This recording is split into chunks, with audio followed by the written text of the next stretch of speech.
everyone and welcome to day 21 of Vlogmas. It is the Q&A video. Tom is obviously back. He got back from Hong Kong yesterday. You landed about 1? About 1 o'clock in the afternoon UK time. Yeah, something like that. So he is back and slightly jet lagged. Slightly, yes, just a little bit. So if he's a bit slow answering, then that's the reason why. That's one of the reasons why. Yeah. So we have a whole host of questions that you guys have submitted via YouTube and Instagram, and I can't remember if there was anywhere else, but anyway, we have questions that you have submitted. They are a whole range. I have them in no particular order. We will just go through them in the order that I have ended up with them written down. And yeah, that's basically it. This is generally a longer video, so as you will have noticed, this isn't just our normal 20-minute Vlogmas style video. This generally ends up being a longer one because we chat for too much. Yes, we do. But I guess we'll get into it and just start answering some questions. So the first question was, am I dyeing stripes again in 2025? No. Is my simple answer to that. If you've been around for a while and you've been around kind of my business for a while, you know that I used to do gobstopper self-striping, and I absolutely love coming up with the colourways and everything like that. But as I've grown and as my business has grown, the viability of kind of creating self-striping has gone out the window. The amount of time it takes to create enough self-striping for it to go in the shop and not sell out really, really quickly, is just impossible. Yeah. Really. It also is not physically very practical. It wrecks my shoulders. It's very physically demanding. I get a lot of shoulder pain and a lot of elbow pain from the winding from it as well. And in order to be able to kind of create the numbers that I need to do nowadays, it's just not practical. The only way that I could potentially maybe do it is if I did something similar to what the Liane Badger does, who is an amazing UK self-striping dyer where you can get stripes from. And that is that she has a giant 6-foot warping mill and she can warp kind of 1 kilogram of yarn at a time, and she has a setup where she can dye 1 kilogram of yarn at a time. But even then, I feel like for that to be viable, it needs to be your main thing. Yeah. And it would never be my main thing. It used to take me 12 weeks to dye up around 30 balls of self-striping yarn. And when you think about the fact that I can dye 72 skeins of normal yarn in a day, you can kind of see why it's just not really viable anymore, I'm afraid. But one thing I am thinking of doing is bringing back some of my self-striping colours as mini bundles and dyeing up solid mini bundles, so you can stripe your own socks in my kind of self-striping colourways, maybe. Something like that. Yeah. I don't know. Anyway, we'll move on to the next question. So the next question is, what superpower and why? So this was, what superpower would you... Yeah, you've read my question. I just read exactly how it's written, and I've written all the questions down in note form. Yeah. I mean, like, it gets to the heart of the question. It does. If you could have any superpower, what would it be and why? That's what I said. I don't know. Do you want to answer first? Have you thought about this? Yes. It's something I reflect on at length a lot of the time. Probably the main one I would want would be a pause button. Oh, God, yes. To be able to just pause. Yeah. That would be quite handy. Yeah, we've had a really busy year. And this year in particular, I feel like it would be nice to just press pause and continue in the background, but just not need to do things all the time. That'd be good. Yeah. But failing that, probably flying, always flying. Yeah. Flying. Time travelling for me, 100%. I'd like to be able to time travel. I'd like to be able to go back and see historical events and go forward and see what's coming, and yeah. I always think time travel would lead to a lot of complex problem solving. Yeah. If TV has taught me anything. Yeah, I won't tread on a butterfly. Okay. Okay, next question. What would be our dream holiday, both as a family and as a couple? Interesting. I Do you like have that any you thoughts? specified the difference. I like that the difference was specified Yeah. between as a family and as a couple, I think. Because that's quite interesting. Because, yeah, what would we do if we could go anywhere without the kids? Probably, I would say, like a cozy log cabin, like in the North Pole or something. I feel like this continues on our theme of just wanting to pause for a little bit after our busy year. Like, in the Yeah. past, I would have 100% said, like, a ski holiday. Yeah, I'd love to go on a ski holiday. But this year, Well, I'm that like, too, yeah. actually, yeah, just a log cabin with a burning fire where Yeah. I can just sit and knit and read a book in peace and quiet. In the But woods. hopefully with like some kind of personal chef that will cook us amazing food, because I want lots of amazing food as well. And a hot tub. A hot tub, that'd be lovely. In the snow, in the Yeah, woods. yeah. No, that sounds good actually. Yeah, we'll do that. We'll do that. Yeah, Yeah. yeah. What about as a family? Well, Ski holiday probably. We have been trying to organise for the last like 2 years. We've been trying to organise a ski holiday and it just keeps not happening. Other things come up. Or you're like, this year we were hoping to go next year, but we had a new boiler installed. Yeah. So, you know, these things come up and ski holiday just hasn't happened. So, yeah, I think that would be our kind of dream holiday to do as a family. Yeah. Yeah, the Yeah, kids yeah, have been... definitely. Arthur has actually been skiing when he was really little, when he was about 4. Yep.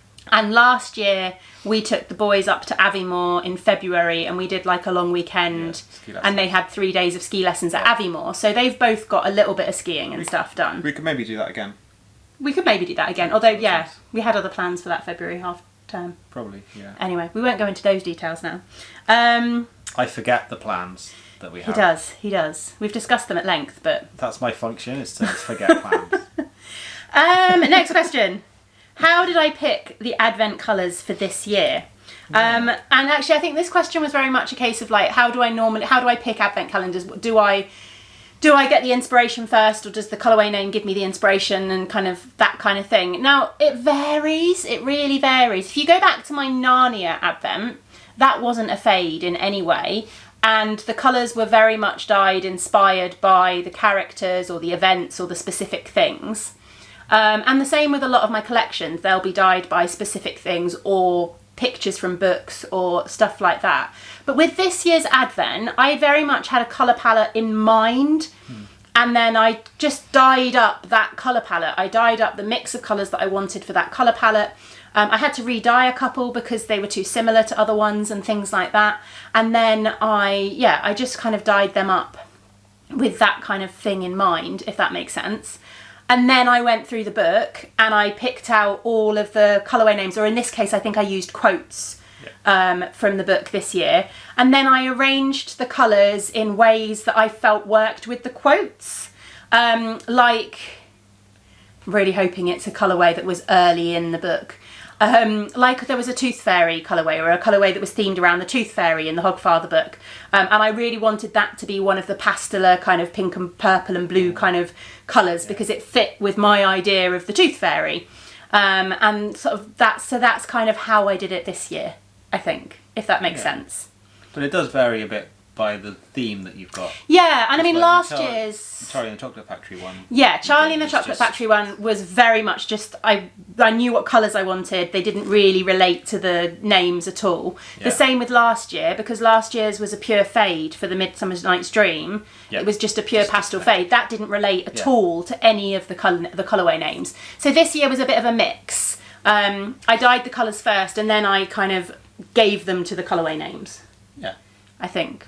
Yeah, It's quite a organic process. sometimes. Yeah, it varies. It varies a lot, yeah, it really does. Yeah. What does Tom teach? What do I teach? Well, that's a complex question. So I'll just talk generally about what I do for a job, which involves teaching. So I work at the University of Dundee. You can Google me, I'm very famous. And in the law department. And so most of what I've been teaching across my career has been criminal law, English criminal law. That's the kind of core stuff that I've been teaching. But I've also taught lots of other stuff. So this is teaching on like undergraduate degree level for undergraduate students. Do you not teach any master's level? No, I've never taught masters. Really? No. But you do PhD supervision? I do PhD supervision, yes, and sometimes master's dissertation supervision. But I've never taught on a master's module as such. I've done like a few guest lectures here and there. So criminal law is the main thing I've taught. I don't teach that currently. My main thing I teach at the minute is legal theory or legal philosophy. And a different kind of history of like where the state came from and the different kind of ideas and things around like how we think about authority and the authority of law and things, and the students sit there very patiently, the ones that turn up, and then wonder why we're doing that rather than teaching them the rules. And how to be a lawyer. But you need to understand the nature of authority in order to be a lawyer. But you also do a lot of research. But I do a lot of research as well, yeah. So my research is mostly around like the way we can understand these kinds of questions of law and authority using popular culture or engaging with like visuality and images and things. So my current project is a history of the typography of the common law. So it's about the way in which the authority of the common law is staged in the visual medium of the text. Do I need to do an entire vlog on my channel that is just Tom talking about his research? Because I am sure there are people out there who are like, this is actually really interesting and I want to know more. Google me, I'm very famous. Read all my books, multiple, and papers and things on it. There we go. So that's what I do. That is what you do. Roughly. The next question is one for me. One for you. Is there anything I miss about working from home? Yes. It's been a mixed bag moving to the studio. I think I have touched on it in various vlogs and things. It's been amazing. It's been having our house back has been fantastic. Having so much more space at home has been brilliant. And having that separation from work and home has also been amazing. But I found that I've really struggled with time, because whereas before, like, I'd go and get the kids, I'd pick them up, they'd come back home, and I would usually carry on working until about 5, because I could do bits and pieces and I could just keep going while they were entertained. But I can't do that anymore. I've tried taking them to the studio, but having them both at the studio at the same time is a nightmare. If I take them individually, it's fine, but having them both is a nightmare. But that's fine. Going forward, we know now that we've got them going into after school club a couple of days a week to give me a bit of extra time and stuff like that. So I think time has been one of the biggest things that I miss about working from home. But equally, the opposite of that is that having home be separate and time at home not be work is also been really, really good. Yeah. And now having a library where once there was a chaotic office and eye space. Yeah. It's also very nice. Yeah. So yeah, I think that's been the biggest challenge with it. Yes. Yeah. Because your work was moved out of the house and took place somewhere else. Like, it wasn't as fluid as being able to work at home. It has gaps as much as you did before. It's definitely been. But I have so much more space and I can do more because of that, and I've got more dyeing capacity because I've got the second oven, and so there's so many positives. I think this year is just about managing that time and working out where I need extra time and things like that, basically. Right, we'll move on. We're only on the first page, and of how many pages? Of 2.5. 2.5. First page of 2.5 pages. So this one is a kind of 3-part question. Somebody asked, what has been our favourite film, game, or memory of 2024? They also asked book, but we're going to talk about that later. A favourite film. Favourite film. I've not thought about this in advance. I've not thought about film. Game. Probably the favourite game I've played. Cyberpunk. It's got to be Cyberpunk. You've been playing Cyberpunk. Yeah, I'm going to be about halfway through. I'm near the end of the story mode, but there's lots of other stuff to do. I've only started it a month or so back. But it's amazing. Like, I'm so glad I waited for it to be fixed and for the DLC to come with it, because it's just an amazing game. If you like Cyberpunk stuff, I guess. I've not really played many computer games this year. I've struggled to get into them this year. I've started replaying Last of Us and things like that. You started Spider-Man. I started Spider-Man 1, but I've just not like by the time the evenings come round, I've just not had the headspace for playing computer games. But I do have one that has just occurred to me that is my favourite game that we've played in 2024, and that is Overcooked 2. Overcooked 2? We discovered Overcooked 2 this year. It's on the Xbox Game Pass, I think, which is why we came across it. And it's like a 2-player cooking game. And it's so much fun. Like, I love it. I really love it. It can be a bit frustrating, but we play it together. It's impossible 1-player. It is impossible 1-player. It's very much needs to be a 2-player game, but it's brilliant. It is so much fun. It is fun. So I think that's been my favourite game of this year. Yeah. Well, I've been similar to you. For a long time, I've struggled to get into computer games in the evenings. Yeah. We've had a little bit of a down. And it happens with your hobbies, doesn't it? You get, like, ebbs and flows sometimes with hobbies. Yeah. And I think we've had an ebb. Yes, ebb is what it goes down. We've had an ebb with computer games this year, but but Cyberpunk Cyberpunk has been really inspired my love of computer games. What about film? Have you got a favourite film from this year? Have we been to see any films at the cinema this year? No. I went to see Moana 2 the other day with the boys. That was very fun. I'm not sure I could actually answer that one. That's terrible. We watched Oppenheimer and Barbie. We watched those this year. We finally watched those this year. I was thinking Oppenheimer just because we watched it recently. Yeah, because we did. They were very good. Without looking at like what we've watched. Yeah, I know. I can't remember what we've watched. Homework I know. I didn't do my homework for this one. We've done our homework for other questions, I promise, but not for this one. There was that weird one that was really fun. About the woman who gets the brain put in her body. No? No idea. Okay. Anyone know? The weird film where the woman gets a brain put in her body. Yeah. We watched it together. I don't know. It's gone. No. What about memory? Do we have a favourite memory of 2024? That's a tricky one because there's lots has happened. Lots has happened this year. It has been a really busy year. Worldcon. Worldcon. I know, that's what I was going to say, Worldcon. Worldcon was one of those once-in-a-lifetime experiences that I don't think we will ever experience in the same way again. And it was, it was amazing. No, Yeah, and we did it as a family, which was really nice. Like, normally when I'm vending at things, it's very much just me doing it. But doing that as a family and having the kids there and having Tom there helping on the stall. It was and really special. The whole experience of Worldcon was just... Yeah, it was incredible. It was brilliant. Yeah.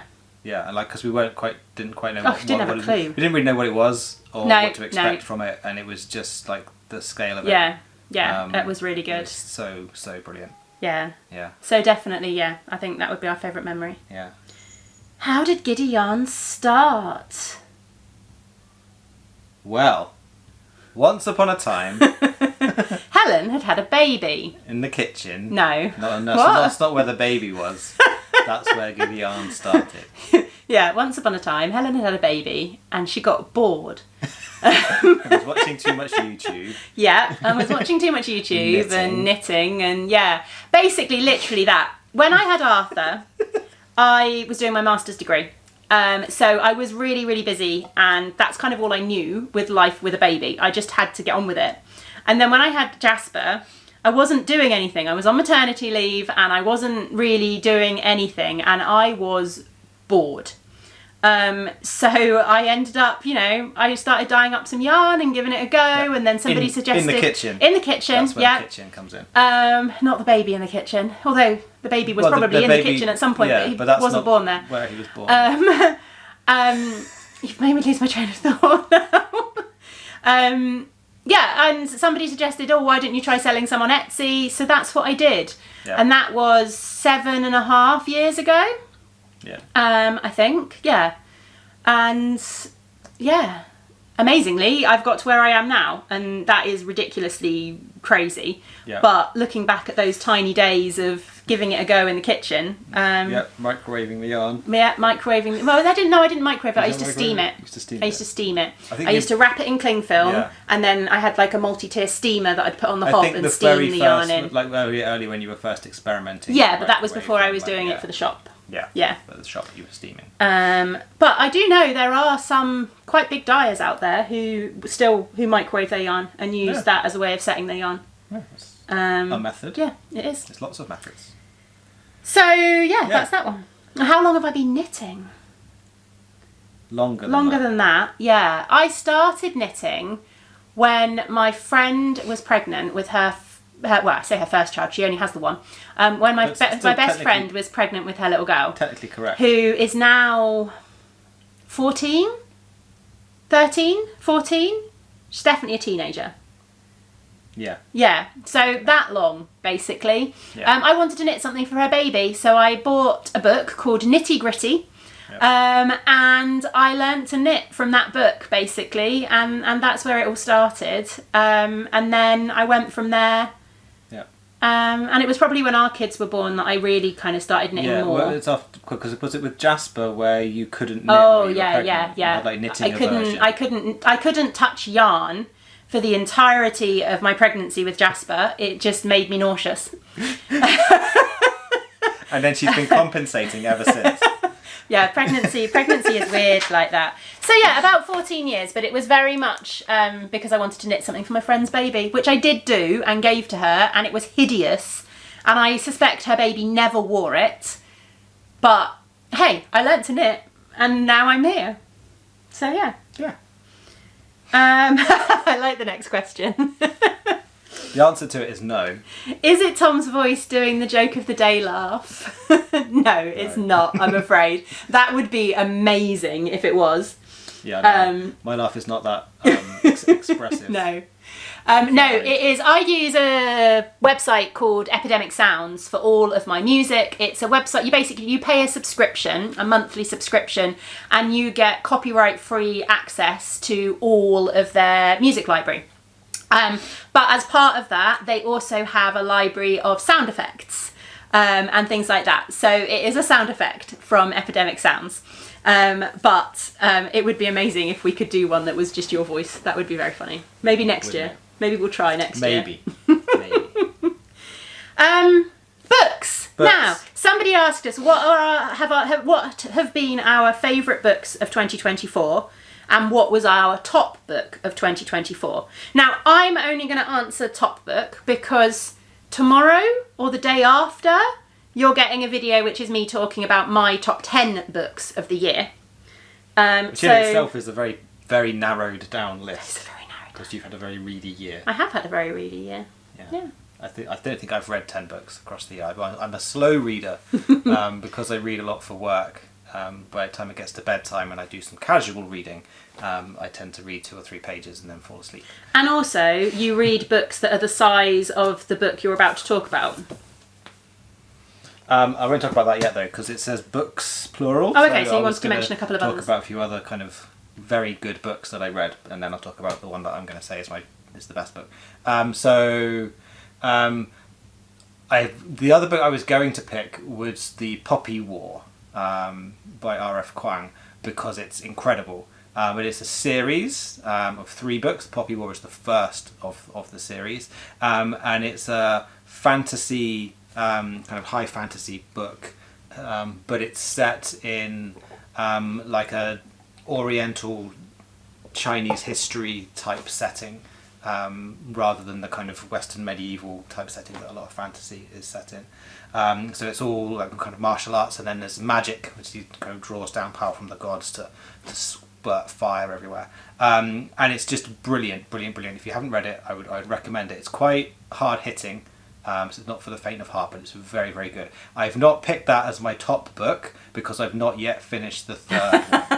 I've got like maybe a quarter of it left. Hopefully finished by the end of the year. It's on my list of books to read. Hopefully I'll get to it next year. Yes, it's brilliant. Another book I read that I would highly recommend, a couple of books, much shorter books if you want something lighter. So one is The Way In by Will Wiles, which if you're the kind of person that travels a lot and stays in like Premier Inns and travel lodges. We're staying in a Premier Inn tomorrow night. And you're familiar with that kind of environment, and go to conferences and things, then The Way In is a very, very fun, very weird, quite spooky book. Not spooky, it's more kind of like weird fiction rather than horror. But that's really good. I don't want to say too much because it'll ruin it. Lagoon is very good as well. What's her name? Anidi Orakafor. I think I've probably said that wrong. but it's like what if aliens landed in Lagos. And that's really, really fun. It's told in a really accessible way and kind of lots of narratives all woven together, and it's very short, very readable. So I'd recommend that. But my top book is this, Anathem by Neil Stevenson. So it's a bit of a chonk, but it's very, very readable, and it's just incredible. It's the first Neil Stevenson book I've read, and I've since added other Neil Stevenson books to my reading list. But it's set in like a cloistered kind of monk type setting, of like kind of monk people, scholars studying and stuff. And they have these kind of this kind of complex system whereby they open their gates to the outside world at certain regular intervals. So like once a year they'll open their gates, and then the outside world, they can mix with the outside world, but then they have like different like gradings of different gradings of kind of retreat. So one of them opens every 1 year, then there's other ones that open every 10 years, and then there's other ones that open every 100 years, and other ones that open every 1,000 years. So they kind of work and do their scholarly study kind of outside of kind of the everyday world. You're not selling it to me. I'm not selling it, no. But like it's just incredible, and then but like that's just the kind of setting, and then stuff happens, and like it starts going a bit like, oh my goodness, what's going on? This is crazy, and it just builds and builds and builds and builds, and I want to say like where it ends up because it's you can't. Just no spoilers. But I can't because it would be spoilers. But it's very long. It's very descriptive. So if you like just a kind of a nice relaxing, very readable, very pleasant language, and like a bit of complexity in your world building, then I'd highly recommend it. But it's like fantasy, sci-fi mix kind of stuff, because like the technological level that they work with is quite weird. So it's like monks and stuff, but then they also have like some kind of higher tech as well, kind of mixed in. So it's not just like old school fantasy. So it's really, really, really interesting. I've never read anything like it, so highly recommended. There we go. If I didn't put you off. I will mention my top book, but as I said, I'm not going to go into too much detail because you're going to get all of it again, either tomorrow or the day after. I can't remember which way round I did the videos. I think it might be tomorrow. But my top book of the year was The Women by Kristen Hanna. This was amazing. It's historical fiction set in the Vietnam War. Never read anything about Vietnam or anything like that. I love a World War II, World War I kind of book, and that kind of story. But yeah, this was brilliant. You follow Frankie, who is a young woman who signs up to be an army nurse in Vietnam, and she gets sent out to the front lines, basically. And she's working in these army hospitals that are horrific. And yeah, it's quite harrowing. It's really, really moving. I sobbed in multiple places in this book. And then the second half of the book, you follow her once she's returned home, and just the hurdles and the challenges she had of being a woman who had served in Vietnam, and the fact that everybody basically said there were no women in Vietnam, despite there being all these nurses out there who had truly traumatic experiences, and there was just no support for them when they got home. Yeah, it was absolutely brilliant. It was one of those books, I got to the end of it, and I think I even turned around to you as I finished it, after wiping my eyes. I turned around to you and I was like, I just want to pick it up and start it again. Yeah, really, really good. So that was my top book of this year. I feel like you did a much better job explaining your book. I do that more regularly though. I'm getting good at explaining my books. I'm practicing it. I don't feel like I've explained Anathem very well at all. But like it's really hard to explain. Yeah, there are books like that though, because you don't want to give too much away. Yeah. And things. Whereas some books it's easier to give a description of, and some books you can't say too much because you don't want to give anything away. Probably the bit I tried to describe was not the most interesting bit about the book. But it is like the setting. Yeah, but people can go away and look up the blurb and look up reviews and stuff like that, and yeah. The next question was, what's our favourite children's book? Oh. Now, I wasn't sure whether this was going to be a children's book as in children's book we read as children, or children's book as in book we have read to our children. Yep. So I wasn't quite sure. Have you got any thoughts, or do you want me to do? So we've got a book that was given to us called A River. That one. And it's just about a river. And like the is that what you artwork meant by in the it- river book? Yeah, and the artwork in it is beautiful. And it just like starts in a city with like a girl looking out of a window and seeing a river going through the city.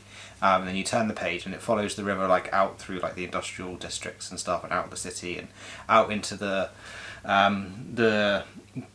farmlands and so on, and it ends up in like in the jungle and out in the ocean. It is and lovely. stuff, It's and a really it's pretty just book. really, really beautiful. And I thought you really were talking evocative. about the Riverbank. Is it the Riverbank Tales, which is the one you grew up Oh, with? Riverbank Tales. That's what when I you grew said up the with. river book. That's what I thought you meant. Oh no. I mean, Riverbank Tales is really good. Yeah. About 3 woodland creatures living on a boat on the canal. Yeah, I thought that's what you meant. I was a big fan of Enid Blyton growing up, and some of my favourite books were the adventure books. So I've got one here, like The Island of Adventure, and you had other ones like The Castle. This is one of mine. Look, it's even got a sticker with my name in from when I was little. Like you get like The Castle of Adventure, The Valley of Adventure. There's all kinds of ones. They are not. PC. Yeah, well, that's what I said. They've not aged particularly well. Let's say that. Yeah. I do think that some of them have been re-edited. Yeah, I think. You're right. And I think the new editions, these editions are not ones that I would read to my children. Because these have not been re-edited and, are definitely haven't aged well in places. But they are ones that I grew up with and I really, really, really enjoyed as a child. So yeah, that would be mine. Yeah. In terms of so the one I picked is very much like a kid's picture book. It's like yeah. But I always enjoyed reading it. yeah, to it was a children. lovely one to read to the kids. Yeah. And then I was thinking of a couple of ones that we've enjoyed reading to the kids. Yeah. And we mentioned Arthur mentioned Skandar earlier in the Vlogmas series. We have loved Skandar, and we've brilliant. Yeah, we've been reading it as a family. It's genuinely brilliant. It is. It is genuinely fantastic. So well written and really fun to read out loud. Just and the opening prologue of the first book is just like. Whoa! Yeah, no, It's it is. amazing. This is the second book, unfortunately, but it is really, really good. The other ones I would mention are there's the Land of Raw series by Jenny Colgan. If I'm remembering that correctly, that was brilliant. We've read those to Jasper. Basically, an imaginary world that is accessed through the folding camp bed of the granddad's attic. And two siblings go there on all their school holidays and stuff like that. And there's dragons and adventure, and that one's really fun as well. Yeah. I'm a big fan of The Little Prince. I didn't read it as a child, but I came to it as an adult. The kids haven't really got into it very much. I've not read it to them very much, but I really like it. It's another kids' book you like, yeah. Right, let's move on from books. Yep. How do I keep track of sticking the right labels on the right packages? This was asked as a question, I think, off the back of the vlog I did the other day when I was packing all those orders. Now, what you don't see, because I don't want to share people's names publicly with you, is that I just write your name on your package. When you order, I just write your name on your package. On the front, and I'm very careful when I'm filming to make sure that I'm mostly filming from angles where you won't see the names, or I turn the packages upside down when you're seeing them in bags and stuff. And yeah, it's as simple as that. So obviously the printing labels have your name on them, and my packages have your name on them, and then I just put the printed label over top of where I've written your name, so you'd never know that I've written your name on the package. Simple as that, basically. Oh God. If yarn could talk, what do you think it would say about your project choices? This year, I think it would say, stop being so blooming boring. Because all I've done is mindless garter stitch projects. Yeah, but I thought the yarn might say, knit with me, because you have so many whips just in your cupboard, not being knitted on. and they're getting a bit sad and lonely. Yeah, that too, possibly. Thank you for that. Yeah. Pick me. Yeah. I don't know. There you go. There's my things. I like But that. I think a lot of them would also say, "Oh, I've found my best friends," because they're all so beautifully put together, and your colour choices are always like impeccable. Oh, thank you. If you could be any book character, who would you be and why? Yeah, so that's an impossible question. That is an impossible question. We were talking about this earlier, and I've decided that I just want to be everyone. I think I would want to be everyone in every book, because what I love about books and what I would want to be able to do is just experience that little snippet of everything. And that's what a book does, doesn't it? It puts you into another world that you can experience, and you can experience something that you wouldn't necessarily experience in real life. So I want to be everyone. I want to be all the people in all my books, even the horrible ones, even the ones that are like scary ghost stories and like serial killer books. Like I'd still, because it wouldn't actually be real life, I'd still want to like be able to experience that just for a snippet and then leave it behind. Yeah. So everyone.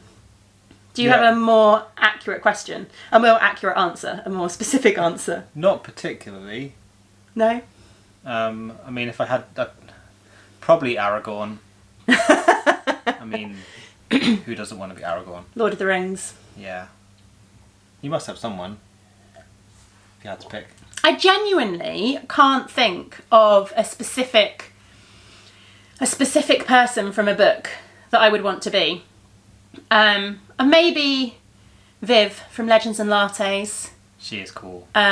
Just because I want a cosy coffee shop. Cozy coffee shop. And that kind of cosy coffee shop, found family kind of feel would be nice. Yeah. But yeah, I don't really know. Having had a lifetime of kicking butt. I'd make a good orc barbarian. Yeah. This one's for you. Have you visited many countries for work?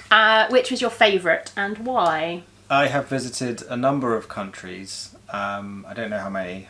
Hong Kong, Australia, Poland, America.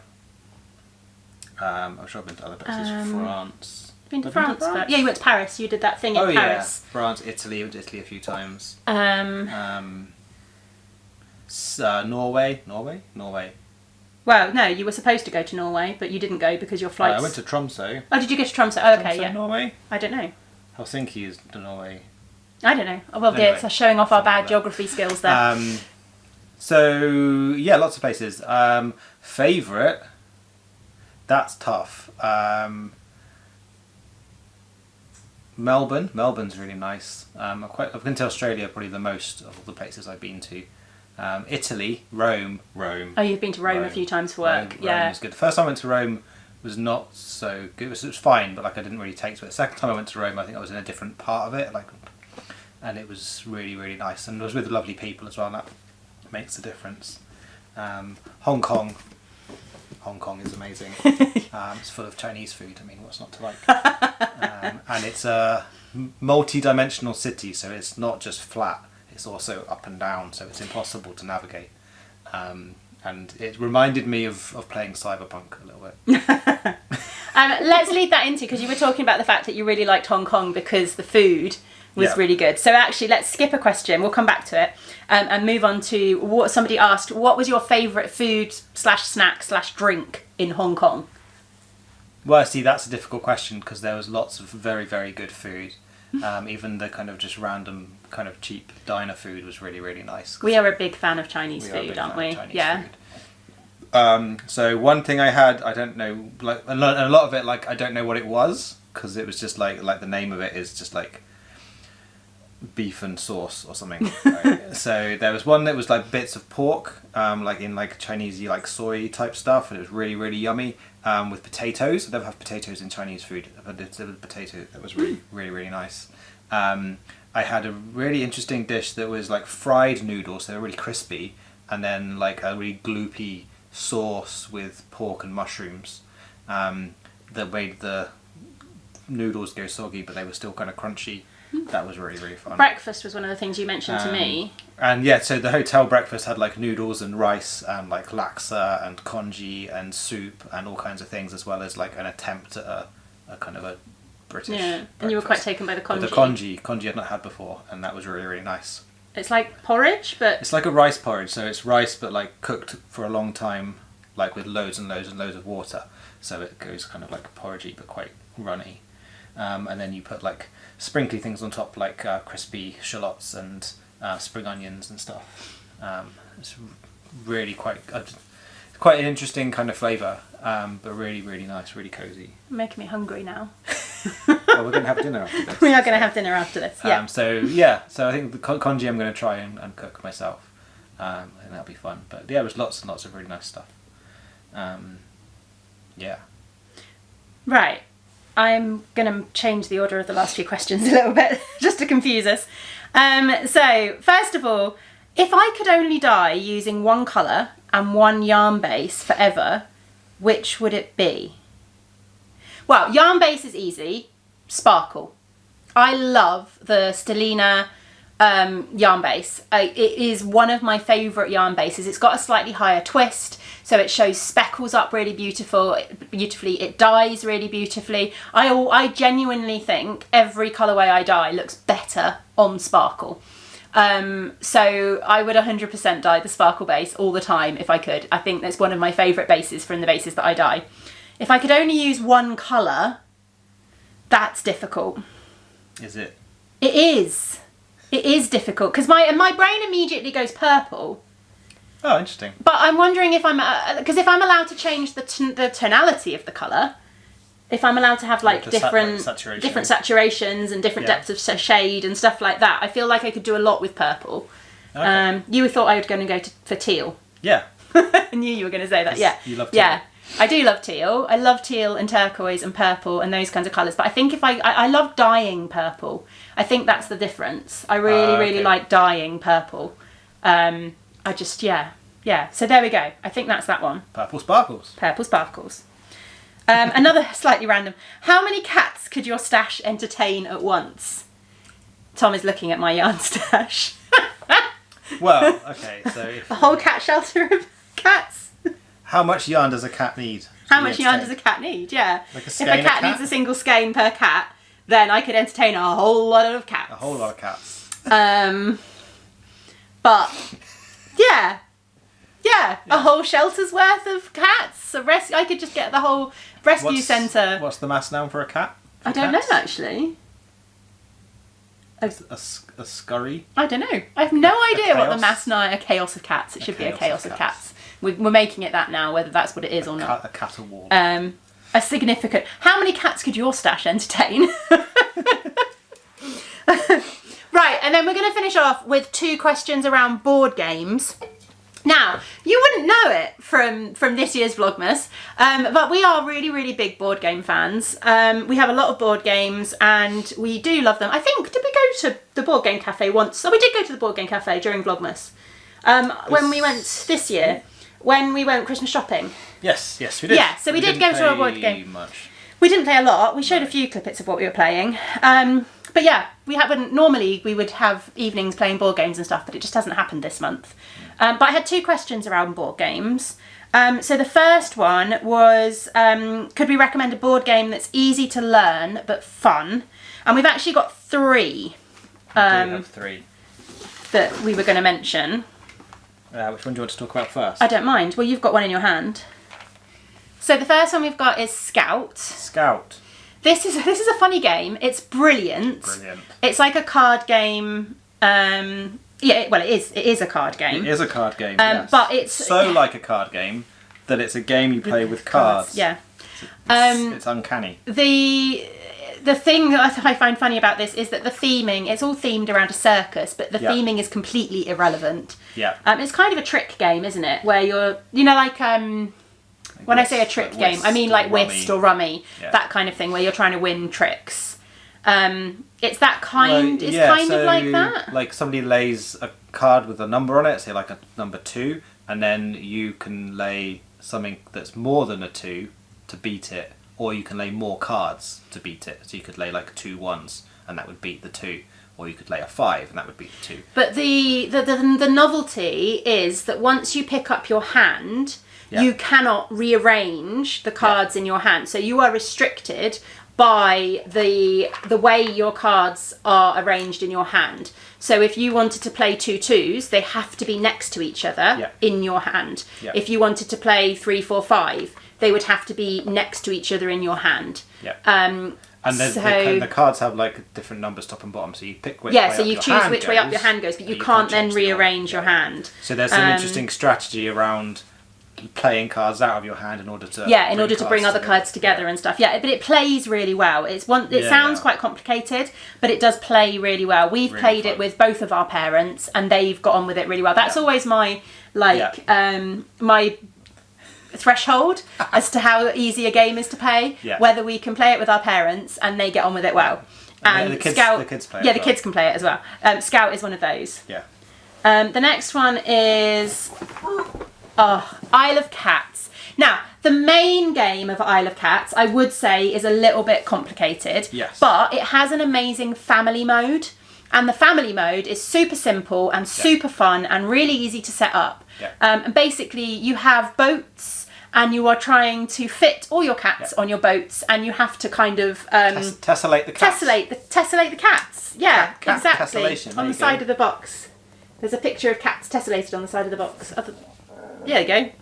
You have to tessellate your cats, and it's super fun, and brilliant. Really, really, really good game. The full game is really good fun, but it is more complicated and there's more rules. The family mode just pairs it right back, so it's literally just arranging cats. And we love it with the kids as well. And then one more, and that is which is probably for simplicity. This is the simplest versus and the fun you get out of it. This is probably the best so this one. is what you saw us playing at the Board Game Cafe earlier this month. This is Suro. And basically you're creating paths in the sky, and your dragons are travelling along the paths in the sky, and the aim of the game is to try and stay on the board, and if you get forced off the board by a path, then you lose. But it plays, it plays really, really simply. It's really pretty. Again, we've played this with my parents, and they got it in seconds. So you just lay tiles down, and the tiles have all got paths on them, and they're all different. And they all connect up with each other. So you lay your path, and then you have like a little token which moves along the path. But once you kind of get to a point where everybody's meeting, other people could lay a path that you're then forced to go down, and it's really like for the simplicity of the game, the amount of kind of fun and tactics and stuff, and but it's not too complex to play. No, it's really good. It's really, really fun. So Scout is, I was going to say actually, I meant to say how many players they're for. Scout is 2 to 5 players. Suro is up to 8 players. 2 to 8 players. 2 to 8 players. So you can have quite a lot of people. Isle of Cats is 2 to 4 players. Yeah, I think you can buy a 5th player expansion for it, and you get a new board and stuff, but I think it's... I think it's 4 players.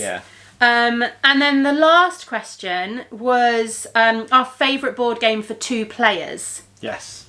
So all of those 3 you could play 2-player, absolutely. But there's one that is specifically for 2 players that we love, and that is this one here. That is Fog of Love.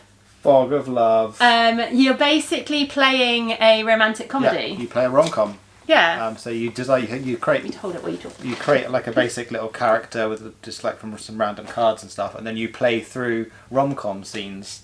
And so you get given like little prompts and stuff, and you make decisions around how you respond and whether you match each other and stuff, and then you score various points based around your aims as an individual, as a couple, whether they align to each other, and then things happen like in the prompt cards that you get, and then it's really, really interesting. And you get really, relationship really points and stuff like that. You might end up together, or you might not. And stuff. It's designed really inclusively as well, because all of the prompts and questions and all of that kind of stuff is gender neutral. And you can choose whether your characters are male or female, or non-binary, I guess, if you wanted to. So it's really well done in a really kind of inclusive to all relationships kind of way as well. It's got a bit of a learning curve, but it's got a tutorial mode They've got a tutorial mode which is really good. So there's like a stack of cards in the correct order when it comes, and you can you can play through, and it teaches you how to do it as you go. Well, so you don't have to read like a complex rule book. You can just do the tutorial. Although we have had to do the tutorial mode multiple times because we've had too long a gap between playing it that we can't remember how to play it. Forget how to play it. So yeah, not the simplest game, definitely. But also not the most complicated game. No. But it is really good fun. Yeah. It's really good fun. Really good. So there we go. I think we've talked for more than enough time. Yeah. And that's everything, really. Yep. So there's one thing left to do for this vlog. One thing left? Yeah, there's one more thing we need to do. But you said we'd finished. No. There's always one thing left to do on Vlogmas. Oh, is it Joke of the Day?